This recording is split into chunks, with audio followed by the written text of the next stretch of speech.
नमस्कार, मैं जितेंद्र चतुर्वेदी। मतांतर में आप लोगों का स्वागत है। अभी कुछ दिन पहले आप लोगों ने ये खबर भी आई थी कि सुब्रमण्यम स्वामी ने एक पत्र लिखा है पीएम को, और उस पत्र में उन्होंने ये कहा है कि ये 2G है, नेशनल हेराल्ड है, रॉबर्ट वाड्रा का केस है, अगस्ता वेस्टलैंड है, इस तरह के जो हाई प्रोफाइल मामले हैं, इसमें जो पेंडेंसी चल रही है, उस पेंडेंसी से एक गलत तरह का जो है संदेश जा रहा है। क्योंकि सरकार इस दावे और वादे के साथ आई थी कि करप्शन को लेकर हम लोग जो है जीरो टॉलरेंस की नीति पर चलेंगे। तो ऐसी स्थिति में अगर करप्शन से जुड़े मामलों में पेंडेंसी देखी जाती है तो इससे सरकार को लेकर एक अलग तरह की छवि जनमानस में बनेगी। ये पत्र गया ही था कि कल जे गोपी किशन ने एक ट्वीट किया। जे गोपी किशन वो शख्स हैं जिन्होंने 2G मामले को एक्सपोज किया। वो बड़े पत्रकार हैं। वो लिखते हैं कि दिल्ली हाईकोर्ट की सुनवाई हुई और उस सुनवाई में यह तय हुआ कि 27 सितंबर से 2G मामले को एक प्रॉपर वे में सुना जाएगा। ये एक चीज देखिए कि सबसे पहली चीज तो हम ये जानते हैं कि यह मामला दिल्ली हाईकोर्ट पहुंचा कैसे, एक बात। दूसरी बात, उस पूरे जो 2G का प्रकरण है उसके एक हिस्से पर हम लोग आज बात करेंगे। वो हिस्सा एयरसेल मैक्सिस से जुड़ा हुआ है, जिसके प्राइम एक्यूज पी चिदंबरम या आप कहिए कि उनका कुनबा है। तो हम शुरू करते हैं कि ये दिल्ली हाईकोर्ट पहुंचा कैसे। 2017 में ओपी सैनी के कोर्ट ने सबको बरी कर दिया कि साहब 2G जो है कोई, मतलब ओपी सैनी का जो जजमेंट है वो ये बताता है कि जिस 2G को लेकर सालों खबरें लिखी गई, कई लोगों ने तमाम ऑडियो जो थे वो आप ही कहिए वो लोग पाताल से खोद कर लेकर आए, वो सारे बेकार साबित हुए। तमाम पत्रकारों का इन्वेस्टिगेशन बेकार साबित हुआ। यहां तक कि सीएजी की रिपोर्ट बेकार साबित हुई। जो जजमेंट आया, उस जजमेंट ने पूरे देश की आत्मा को हिलाकर रख दिया कि यार जिस मामले में इतना बड़ा घोटाला हुआ उस मामले में सब बरी हो गए। लेकिन उसके पीछे जो बड़ी वजह थी वो ये कि जो तत्कालीन सरकार थी, मतलब यूपीए ने जो चार्जशीट बनवाई थी वो चार्जशीट इतनी कमजोर और दोयम दर्जे की थी कि उसमें सबको बरी ही होना था। ये बड़ी बात है, क्योंकि सीबीआई की चार्जशीट को लेकर ओपी सैनी कोर्ट ने गंभीर सवाल खड़े किए थे।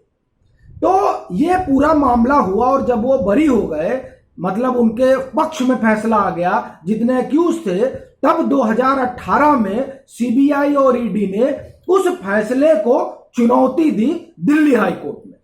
तो अब ये मामला फिर से 27 सितंबर से सुना जाएगा।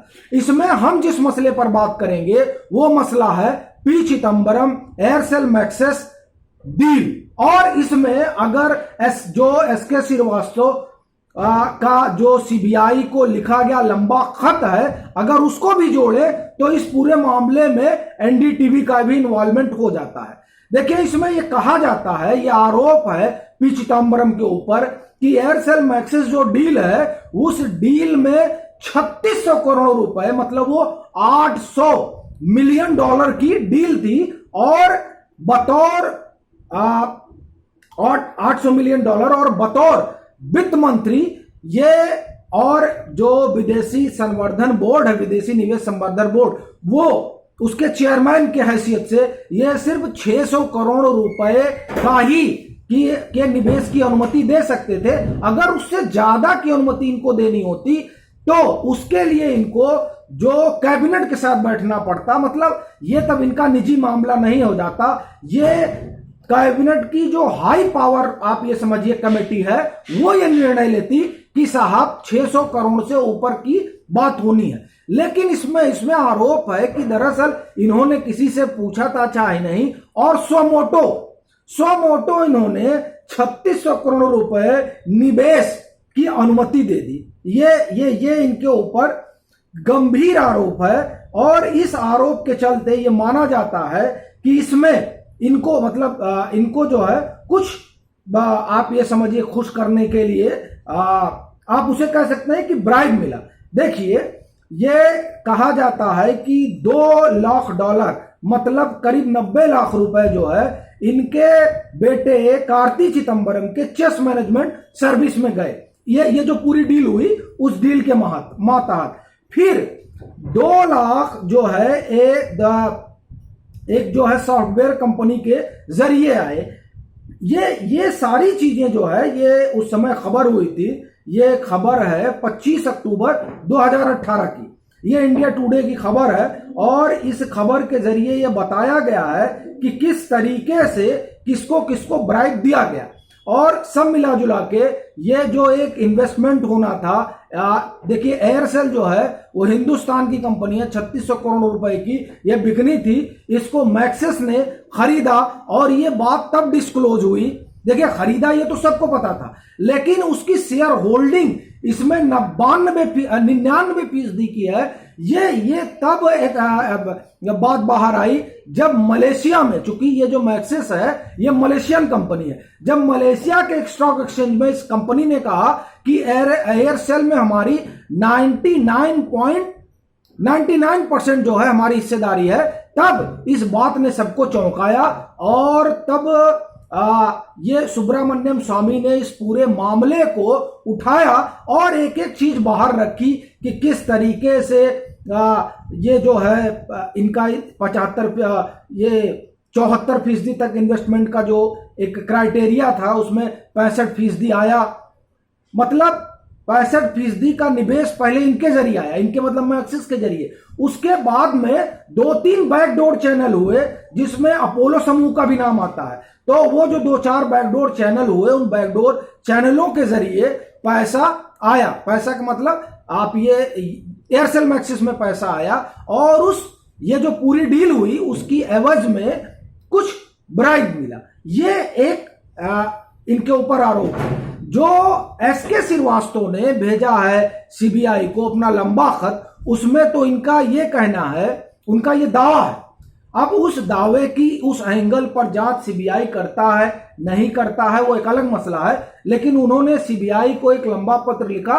पी गुरूज ने इस पर स्टोरी भी की थी और वो जो पत्र है उस पत्र की माने तो जो एनडीटीवी लाइफ स्टाइल है उसमें उसका आप समझिए कि तकरीबन 49% शेयर जो है वो $40 मिलियन में मैक्सिस की एक सब्सिडरी है ऑल एस्ट्रो एशिया नेटवर्क, उसने खरीदी। अब इनका दावा है कि दरअसल वो जो खरीद फरोख्त हुई वो भी ये जो एयरसेल मैक्सिस डील हुई उस एयरसेल मैक्सिस डील में जो ब्राइब आई वो भी एक ब्राइब आने का एक तरीका है।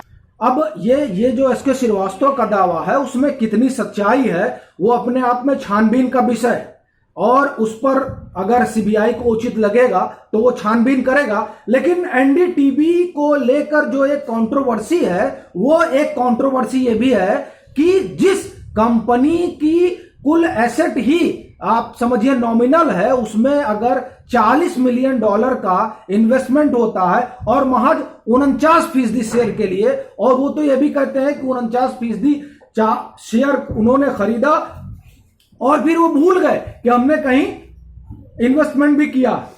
तो वो कहते हैं कि ये भूलना इस बात का संकेत है कि कुछ ना कुछ फिसी है। हालांकि इस पूरे प्रकरण में जो 2G का प्रकरण हुआ उसमें उन्होंने अपना एक अलग, उनका यह आरोप रहा है कि दरअसल जो 2G में ब्राइब हुई उस ब्राइब में जो तत्कालीन वित्त मंत्री हैं जो चिदंबरम ही है उनका जो पार्क हुआ ब्राइब वो कई रास्तों से हुआ। उसमें एक जो है वो जो उन्होंने अपना पत्र लिखा है उस पत्र में वो एनडीटीवी को भी उसमें शामिल करते हैं। अब ये आरोप है, इन आरोपों में क्या सच्चाई है और ये आरोप कहां तक सही ठहरते हैं और ठहरेंगे ये तो अब जब कोर्ट 27 सितंबर से सुनेगा ही तब चीजें स्पष्ट होंगी और ये भी बात सामने आएगी कि दरअसल असलियत क्या है। और जो ओपी सैनी कोर्ट का फैसला था वो फैसला